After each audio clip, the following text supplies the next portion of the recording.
Hello friends, आज हम देखेंगे हमारी दुनिया भाग्य कक्षा 6 से। ये भूगोल की किताब है। आज हम देखेंगे अध्याय 2 जो है पृथ्वी एवं उसकी गतियाँ।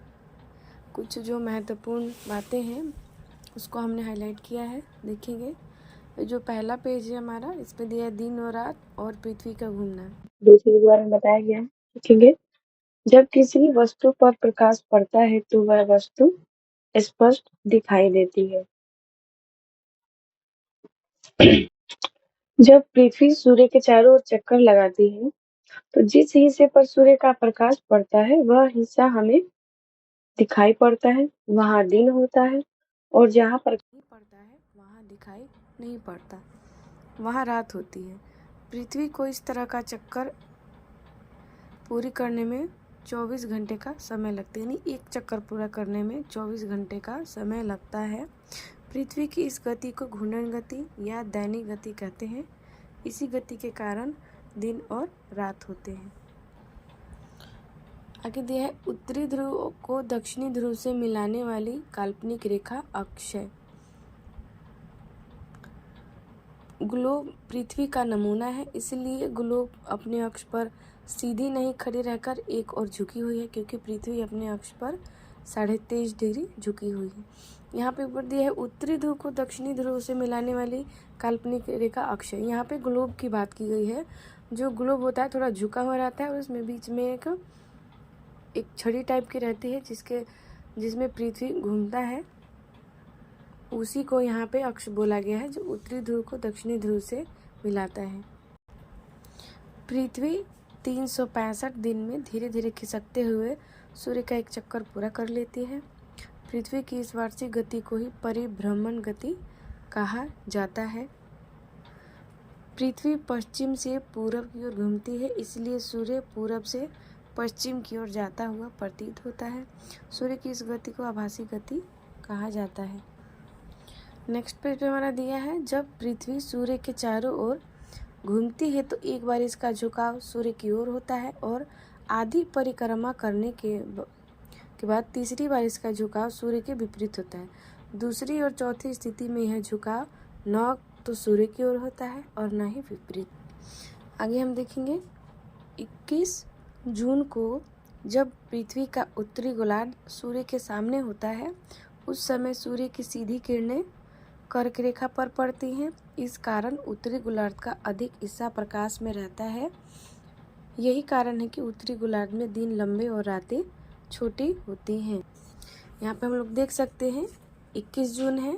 21 जून पर ये सूर्य है, इसका प्रकाश कर्क रेखा पे पड़ रहा है, जिसके कारण जून के महीने में हमारे भारत में बहुत ज़्यादा गर्मी पड़ती है। इसीलिए दिन बड़े होते हैं और रातें छोटी होती हैं।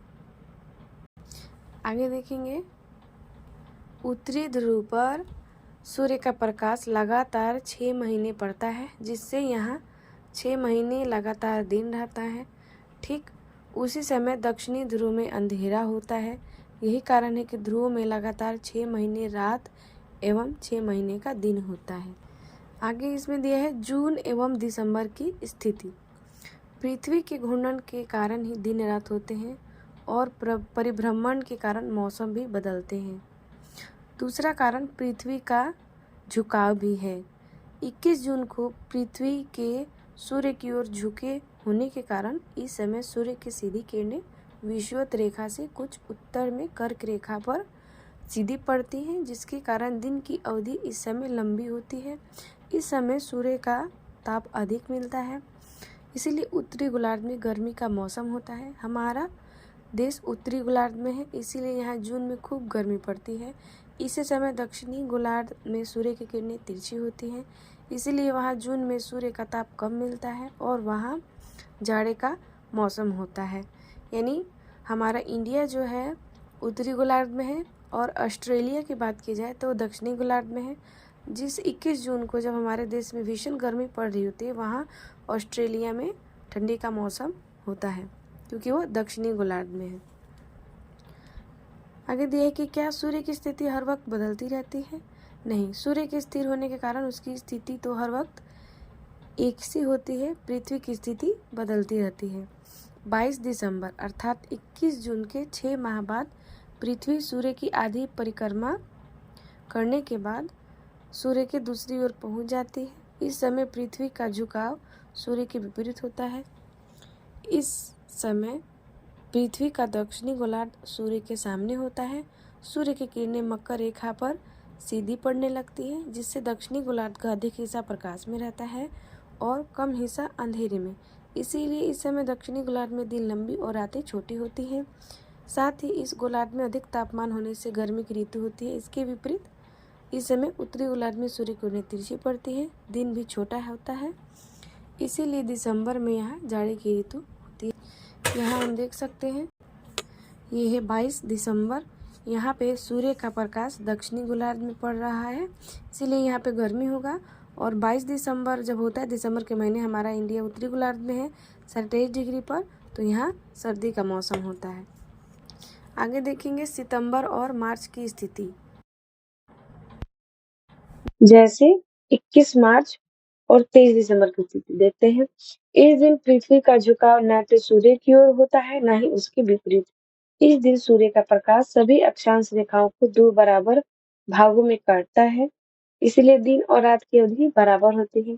ये तिथियां समदिवारात्रि कही जाती। यहाँ पे हम देख सकते हैं, ये है 21 मार्च और ये है 23 सितंबर। ये दोनों महीने में गर्मी पड़ती है। और यहाँ देख सकते हैं जो पृथ्वी का झुकाव है ना तो सूर्य की ओर है ना उसके विपरीत है, 2 बराबर भागों में काट रही है। ये हमने देख लिया। इस समय पृथ्वी के बीचों बीच अर्थात विषुवत रेखा पर सूर्य की किरणें सीधी पड़ती हैं। यहाँ इन दोनों महीनों में अधिक गर्मी पड़ती है। उत्तरी एवं दक्षिणी गोलार्ध में तो अधिक गर्मी पड़ती है और न ही अधिक सर्दी। इन तिथियों पर हमारे देश में क्रमशः वसंत और शिशिर ऋतु होती है। यानी बसंत कब होता है? मार्च में, और शिशिर यानी सर्दी कब आने वाला रहता है? सितंबर में। तो वही दिया है यहाँ पे। आगे देखेंगे 21 जून को सूर्य कर्क रेखा पर सीधा चमकता है। इस समय उत्तरी गोलार्ध में दिन बड़ा और रात छोटी होने से उसके आसपास के क्षेत्र में इस समय गर्मी की ऋतु होती है। सुबह के समय जब सूर्य उदय होता है तो पृथ्वी पर उसकी किरणें तिरछी पड़ती हैं। इस समय सूर्य की किरणें पृथ्वी के बड़े हिस्से पर फैल जाती हैं, जिसके कारण धूप हल्की होती है, गर्मी भी नहीं होती है। इस समय बनने वाली परछाई लंबी होती है। जैसे जैसे दोपहर होता जाता है, आकाश में सूर्य ऊपर नज़र आने लगता है। सूर्य की किरणें पृथ्वी पर सीधी होती जाती हैं तथा परछाइयाँ भी छोटी होती जाती हैं। इस समय अधिक गर्मी और प्रकाश मिलता है। यही कारण है कि हमें दोपहर के समय अधिक गर्मी लगती है। शाम को सूर्य की किरणें तिरछी हो जाती हैं और बड़े हिस्से में फैल जाती हैं, जिससे इस समय कम गर्मी होती है। रात में सूर्य का प्रकाश नहीं मिलता, जिससे रात में ठंडक हो जाती है।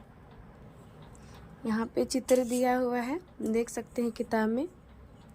ये है हमारी पृथ्वी और ये है सूर्य का झुकाव। तो सूर्य की किरणें उत्तरी ध्रुव पर तिरछी पड़ रही हैं और भूमध्य रेखा पर सीधी हैं। कर्क रेखा और मकर रेखा पर भी सूर्य की किरणें तिरछी पड़ रही हैं।